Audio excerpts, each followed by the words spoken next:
New tonight, a big break in a cold case from more than a decade ago. A man found dead in a train car out in Fort Bend County has finally been identified.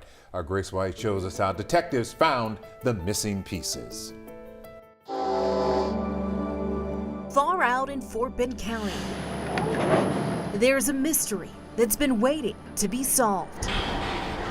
It was 2007. A worker at a coal-fired power plant was unloading a rail car when he made a shocking discovery. He was doing his normal duty where they dump coal into a hopper, and he just looked down and saw this gentleman on top of the coal.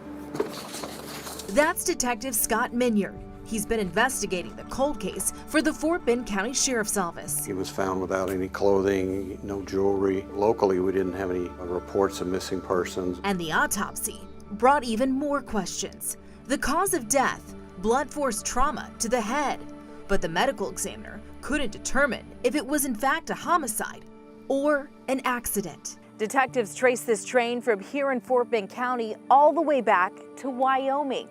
The only question, how and where did this man get on? Without DNA, the miracle of DNA, like thousands of others, he'd remain unknown. Years ago, his DNA was uploaded to a national database, but it was a tipster who called the sheriff's office in 2020 and made the connection online to a missing persons report out of Denver. According to his aunt, it was taking a few months. Turns out, it was a match. Once we had identified him and looked on the maps and everything, his home is only a mile and a half or so from the train tracks. Patrick Thomas Harris, pictured here with his dog Annie.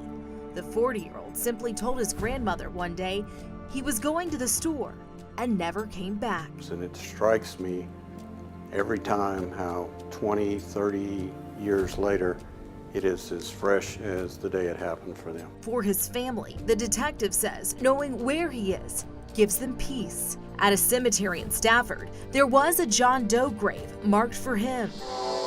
And in the distance, the whistles of trains still roar by. Circumstances just came together at the right time, right place, and we were able to match this up. While there are no doubt still many questions, the family gave one answer.